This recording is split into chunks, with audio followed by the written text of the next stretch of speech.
Hello दोस्तों, स्वागत है एक बार फिर से आपका अपने इस यूट्यूब चैनल आरिस ब्लॉगर पे। दोस्तों, इस वीडियो में हम लोग बात करने वाले हैं यूक्रेन के ही बारे में।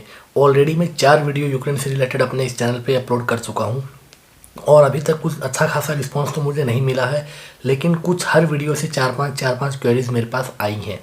मैं बता देता हूँ कि मैं जो वीडियो बना रहा हूँ अभी वर्क परमिट के बारे में, यूक्रेन में सेटल होने के बारे में, वहाँ पे बिजनेस अपॉर्चुनिटीज़ के बारे में, वहाँ का इमिग्रेशन प्रोसेस क्या है, एयरपोर्ट क्लियरेंस जिसको लोग बोलते हैं, वीज़ा कैटेगरी कौन सी रहेगी आपकी, काम वहाँ पे क्या है और काम करना लीगल है या नहीं है स्टूडेंट को, और कितनी आप लोग अर्निंग कर सकते हो, और वहाँ का वर्क परमिट कैसे लो और वहाँ पे कंपनी कैसे खोलो। तो पूरे इस वीडियो में अभी हम लोग स्टेप बाय स्टेप हर चीज़ को जानेंगे और साथ ही साथ आपको मैं हर चीज़ का प्रूफ दूंगा। ठीक है, तो चलिए वीडियो में आगे बढ़ते हैं। तो दोस्तों, पहले टॉपिक पे मैं बात करूंगा कि यूक्रेन में कंपनी फॉर्मेशन किस तरह से होती है। वर्क परमिट की एक अलग बात है। अगर आपको यूक्रेन का वर्क परमिट चाहिए, अगर 1 साल के लिए टीआरसी के साथ में, उसका टोटल कॉस्ट क्या है, ये सब अगर आपको जानना है तो दिए गए नंबर पे आप लोग व्हाट्सएप कर सकते हो। और कल मैंने एक वीडियो डाली थी, अब मुझे नहीं पता कि आज आप लोग किस डेट को वीडियो देख रहे हो, लेकिन इससे जो पिछली वीडियो थी वो आप लोग मेरे चैनल पे देख लेना। उसमें मैंने वर्क वीज़ा का, स्टडी वीज़ा का टोटल कॉस्ट मैंने बता दिया है, क्या क्या प्रोसेस है, कैसे ये काम आपका होगा, ये सब मैं उसमें बता चुका हूँ। तो सबसे पहले अभी हम यहाँ पे बात करेंगे यूक्रेन में कंपनी फॉर्मेशन की। ठीक है, तो दोस्तों मैं आपको बता देता हूँ, आपको यूक्रेन में कंपनी फॉर्मेशन करने के लिए आपको सबसे पहले जो मेन डॉक्यूमेंट है वो होगा आपका पासपोर्ट। ठीक है, सबसे मोस्ट इम्पॉर्टेंट डॉक्यूमेंट पासपोर्ट। आपको पता ही है इस तरह का होता है, ये आपको चाहिए ही चाहिए। और इसके बाद यूक्रेन में जब आप कंपनी खोल रहे हो, आप यूक्रेनियन सिटीज़न नहीं हो, आप एक फॉरेनर हो, चाहे इंडियन हो, पाकिस्तानी हो, बांग्लादेशी हो, नेपाल के हो, श्रीलंका के हो या जहाँ मर्जी के हो, सबका जो प्रोसेस होगा वो सेम ही रहेगा सारे फॉरेनर के लिए, एवं भले ही आप यूएस से हो। तो ऐसे में आपको वहाँ का जो लोकल लॉयर होगा आपका, या जो एजेंट आपका काम करवा रहा है, वो आपसे एक पावर ऑफ अटॉर्नी पे सिग्नेचर करवाएगा, आपसे अथॉरिटी लेगा कि ये बंदा यहाँ पे कंपनी खोल रहा है और इसके बिहाफ पे इसका सारा काम मैं करूँगा। आपके पासपोर्ट को पहले यूक्रेनियन लैंग्वेज में ट्रांसलेट किया जाएगा। वो बहुत ही मोस्ट इम्पॉर्टेंट टॉपिक है इस वीडियो का। आपका पासपोर्ट जो है यूक्रेनियन लैंग्वेज में वहाँ पे चेंज होगा।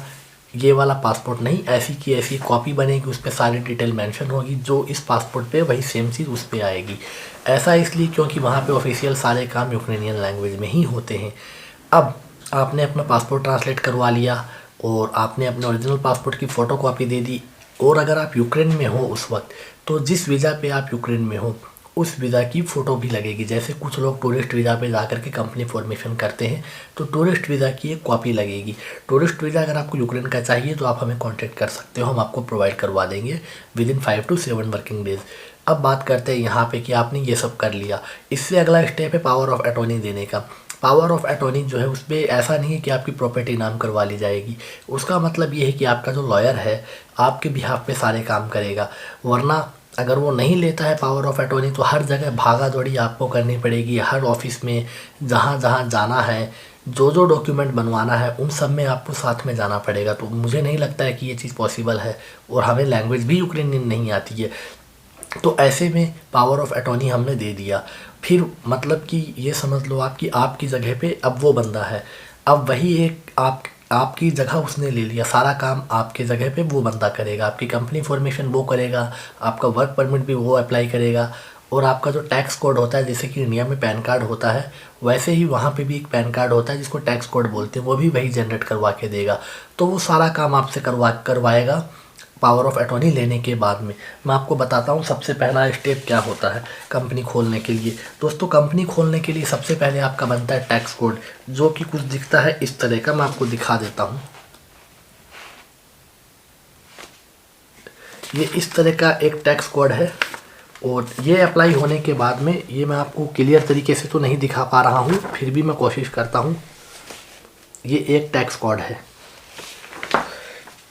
ये होने के बाद में आपकी कंपनी खुलती है। वहाँ पे कंपनी की जो मैं आपको दिखाता हूँ कि वो कंपनी रजिस्ट्रेशन के जो पेपर हैं वो कुछ इस तरह के पेपर होते हैं। मेरी जो कंपनी है उसका नाम जो है यहाँ पे LLC KGN लिखा हुआ है, ये यहाँ पे LLC KGN।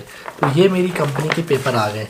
तो ये इतने लगभग 8-10 पन्ने इनके होते हैं, ये हो जाते हैं।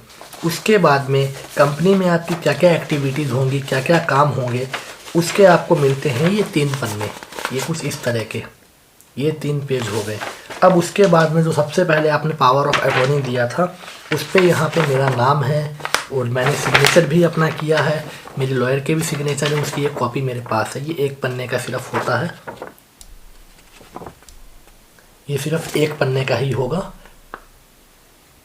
ये ऐसा एक पेपर होगा। ये सारे काम हो गए, आपकी कंपनी खुल गई, सब कुछ हो गया। अब उसके बाद में लगभग 30 से लेकर के 20 दिनों के अंदर, 20-30 दिनों में आपको मिलेगा आपकी कंपनी का वर्क परमिट। मैं आपको दिखा देता हूँ वो किस टाइप का होगा। ऐसा वर्क परमिट यूक्रेन का होता है। इस साइड में आपको मेरी फ़ोटो नज़र आ रही है और ये है यूक्रेन का वर्क परमिट।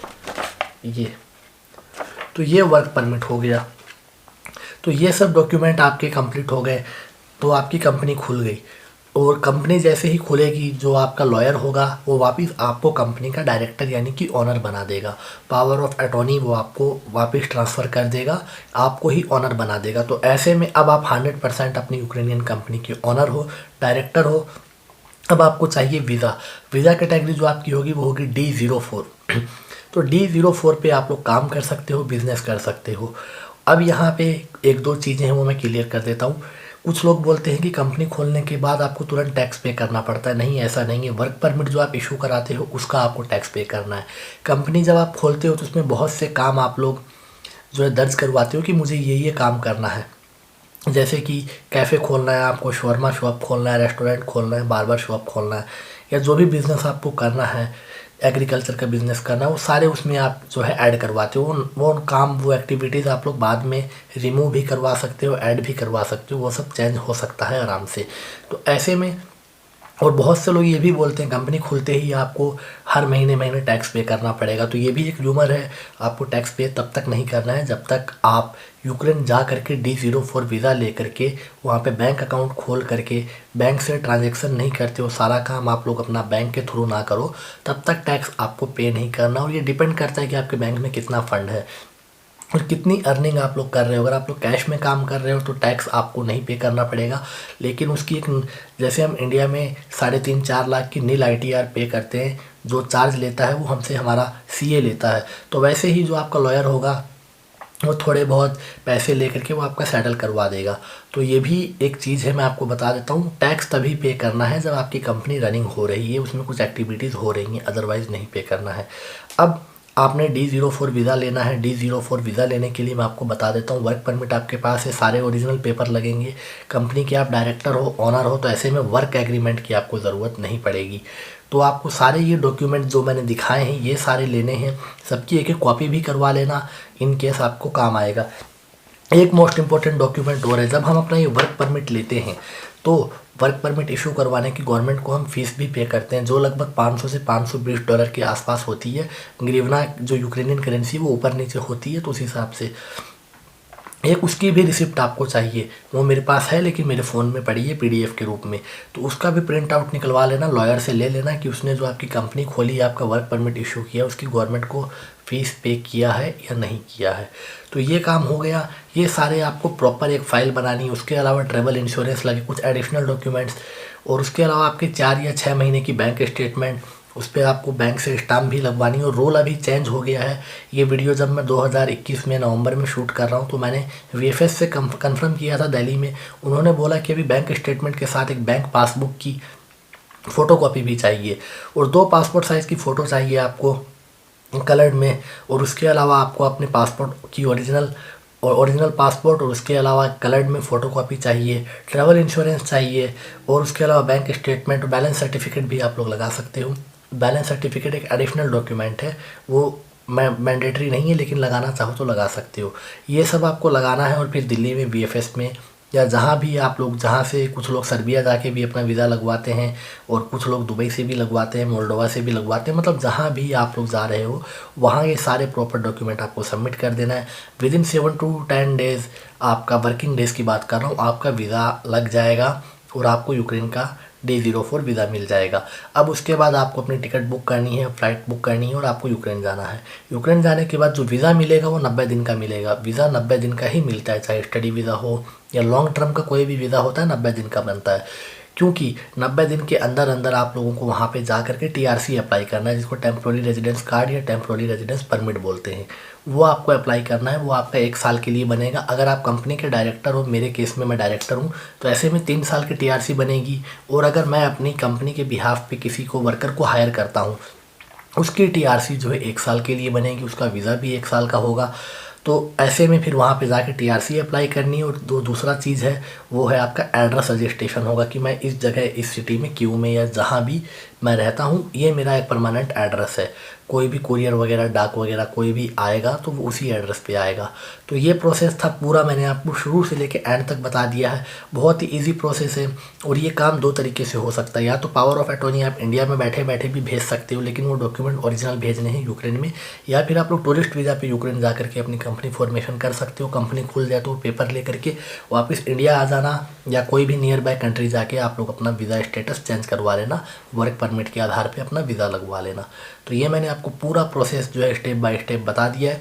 इसका जो टोटल कॉस्ट है, अगर वो आप, मैं यहाँ पे प्राइस नहीं बता सकता, लेकिन आप बाकी जगह ट्राई कर लेना और फिर मुझे कांटेक्ट कर लेना। नंबर आपको नज़र आ रहे हैं, आप मुझे कांटेक्ट कर सकते हो।